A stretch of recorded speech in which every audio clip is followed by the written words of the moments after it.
overall, sa akin, for the performance, it was all over the place, di ba? Parang iniiba mo yung boses mo, iniipit ka, you're going for a certain sound, which I understand now because sinasabi mo beatboxer ka nga. So it's about manipulation nga. You sort of have to polish the singing, and you also have to polish the beatboxing and make it one. Because right now, it seems like it's two separate roads, di ba?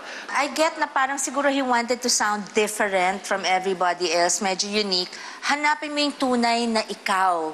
Kasi pag nahanap mo, tas doon ka nagsimula, yung ginagawa mo, magagawa mo ng mas magaling. And we hope that you find that voice that you're looking for. But you know what? Keep beatboxing, because that's just fun. And you are so entertaining, and you are adorable. Thank you. Thank you, girl. Okay lang.